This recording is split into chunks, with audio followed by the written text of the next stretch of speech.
esta ocasión vamos a ver lo que es un tema. El nombre del reto es ¿cuál es la responsabilidad del Estado mexicano? Es el trabajo para la Universidad Virtual del Estado de Guanajuato. A continuación es mi presentación. Nombre de la universidad, como bien lo dije, Universidad Virtual del Estado de Guanajuato. Mi nombre es José Genaro Rojas López. Mi número de matrícula es el 19.017.493. El nombre de mi asesor, Jesús Aguilera Durán. Como bien lo dije, el nombre del reto es ¿cuál es la responsabilidad del Estado mexicano? Nombre de la licenciatura en Derecho. Nombre del módulo, Derechos Humanos en el ámbito internacional. La fecha de elaboración es el día de hoy, 28 de marzo del 2022. A continuación se nos presenta el caso que señala que Ana se encontraba pacíficamente repartiendo panfletos a las personas que se manifestaban en la plaza de armas de su ciudad. El contenido de los panfletos versaba sobre citas bíblicas. Al enterarse de lo que hacía Ana, un policía decidió arrebatarle los panfletos y detenerla, argumentando que no era lugar para repartir ese tipo de información, pues alteraba el orden. Ana permaneció encerrada e incomunicada dentro de una patrulla durante 3 horas, hasta que la manifestación concluyó. Posteriormente, el policía la trasladó a Barandilla, donde recibió burlas y calificativos peyorativos por el personal de seguridad pública. Luego de un día detenida, la dejaron en libertad. Ana denunció, el hecho ante la Fiscalía General del Estado de Guanajuato. Bueno, o podemos decir que ante la Fiscalía del Estado donde se encontraba Ana, así como ante la Comisión Estatal de Derechos Humanos. Ambas instituciones omitieron el inicio de cualquier procedimiento, por lo cual Ana acudió a la Justicia Federal, donde resolvieron incompetencia para conocer del asunto. 2 años después, Ana presentó su caso ante la Corte Internacional de Derechos Humanos. El reto nos pone una pregunta, que si consideramos que existe responsabilidad por parte del Estado mexicano. Mi respuesta es que sí existe la responsabilidad, ya que se trató de resolver internamente lo sucedido. Internamente hablamos en el Estado mexicano, pero las autoridades no hicieron caso omiso de esta situación. Podríamos decir que existen dos escenarios para declarar si la detención del policía es arbitraria o no arbitraria. Es decir, que si la detención enmarca en el reglamento del policía, es una detención justificada y hasta ahí iríamos bien. De no ser así, también se calificaría como una detención arbitraria. En segundo, tenemos que se privó de su libertad arbitrariamente, de no tenerlo, como bien lo comentamos, alterar el artículo argumentado y fundamentado en su reglamento. Como tercero, el Estado mexicano violentó los artículos 1, 5, 7 y 13 de la Convención Americana sobre Derechos Humanos. Siguiendo de la discriminación, tenemos que se discriminó a la persona sobre la religión, el tiempo que tardó el policía en presentarlo ante el juez en Barandillas para determinar su situación fue exorbitante, ya que duró más de 3 horas, podríamos decir, en lo que terminó la manifestación. Y las burlas que se hicieron por parte de los elementos de seguridad pública, que son denigrantes.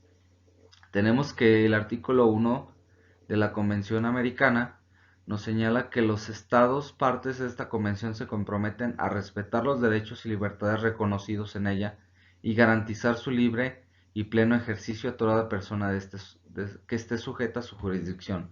Entonces, el Estado mexicano sí tiene responsabilidad, toda vez que no conservó y evitó que se violentaran estos derechos. El artículo 5 nos señala que nadie debe ser sometido a tortura ni a penas o tratos crueles, inhumanos o degradantes. Toda persona privada de libertad será tratada con el respeto debido a la dignidad inherente del ser humano. Entonces, lo que señalábamos también, que nadie puede ser sometido a detención o encarcelamiento arbitrario.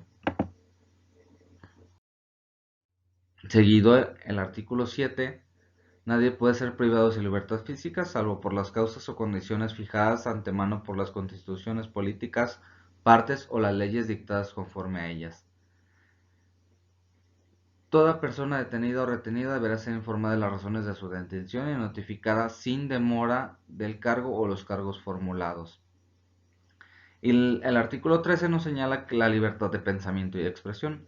Toda persona tiene derecho a la libertad de pensamiento y de expresión. Comprende la libertad de buscar, recibir y difundir informaciones e ideas de toda índole. Entonces se violentaron los derechos de Ana y por ello el Estado mexicano sí tiene responsabilidad. En el segundo caso, nos señala que durante la pandemia por COVID-19, el gobernador de una entidad federativa publicó un decreto por medio del cual se declaraba obligatorio el confinamiento en el domicilio particular de los habitantes, en un horario de 18 horas a 9 horas. Asimismo, se prevía una multa de 1.500 a quien infringiera esta disposición. De no contar con recursos para el pago de la multa, el decreto previó 36 horas de arresto. Andrés, un hombre de 34 años en situación de calle, caminaba por la avenida principal de la ciudad a las 20 horas. Cuando un militar lo vio, lo detuvo y lo presentó a la Secretaría de Seguridad Pública, donde le fue exigido el pago de la multa. Andrés argumentó no tener casa, habitación, familia ni dinero para pagar la multa. Como consecuencia, fue privado de la libertad durante 36 horas. Boletinado con una fotografía incluida en redes sociales como el primer detenido, un sinvergüenza capaz de negar a su familia con tal de no pagar multa. Derivado del anterior, fue localizado por una asociación civil a través de la cual se planteó un caso en jurisdicción militar y ordinaria hasta ponerse de conocimiento ante la Corte Internacional de Derechos Humanos. Ojito con eso, hay que señalar que se planteó su caso en jurisdicción militar y ordinaria. Quiere decir que el Estado tiene conocimiento sobre esta situación. Se está tomando a cabo ver la posibilidad de que Andrés se le reparen sus derechos violentados. Por ejemplo, por decir mi respuesta, nos señala que sí tiene responsabilidad y es necesario que en este caso las disposiciones de cada entidad federativa tiene su propio congreso y por ello se generan diferentes decretos para así ayudar a no propagar más la pandemia en la que se está viviendo. Yo tomé como ejemplo el estado de Michoacán de Ocampo, donde ellos crearon una ley que regula el uso de cubrebocas en el estado de Michoacán. Por ejemplo, el decreto señalaba que el confinamiento en el domicilio particular en un horario de 18 a 9 horas era necesario acatar esas indicaciones, además de que se prohibió la multa por no cumplir lo dispuesto. Retomando lo de la ley que regula el uso de cubrebocas, en ella también se contempla el uso correcto del cubreboca, la sana distancia y las excepciones de su uso. Además que señala una parte sobre el confinamiento que se debe de hacer en caso de dar positivo al COVID o si algún familiar está positivo a esa enfermedad. Como bien, la autoridad actuó bien hasta la detención de Andrés. Sin embargo, al boletinar con foto de Andrés en las redes sociales, expresarse de manera denigrante, violentaron sus derechos. Por ello es que el Estado tiene la obligación y responsabilidad de proteger a Andrés de este tipo de abusos y el Estado está obligado a reparar el daño ocasionado y se violentaron sus derechos consagrados, como ya lo mencionamos, en la Convención Americana sobre Derechos Humanos, en los artículos 1, 5 y 11, donde nos señalan que el artículo 1, como bien lo mencionamos, los estados partes en la convención se comprometen a respetar los derechos y libertades reconocidos en ellos. Caso contrario que no se están respetando por la autoridad, están utilizando su foto y están deshonrando su persona. En el artículo 5 nos señala la integridad personal, que nadie puede ser sometido a torturas ni penas, tratos crueles, inhumanos o degradantes. Toda persona privada de libertad será tratada con el respeto debido y la dignidad inherente al ser humano. El artículo 11 nos señala sobre la honra y la dignidad, que toda persona tiene derecho al respeto de su honra y el reconocimiento de su dignidad.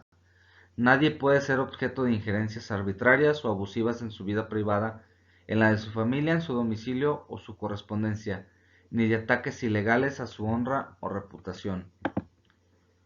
Por eso es que mencionábamos que el Estado sí tiene responsabilidad en ambos casos, porque como bien lo dice el artículo 1, que son los encargados de prever y proteger los derechos de las personas. Bien, hasta aquí quedó mi presentación. Espero sea de apoyo para alguien más en esta hermosa carrera.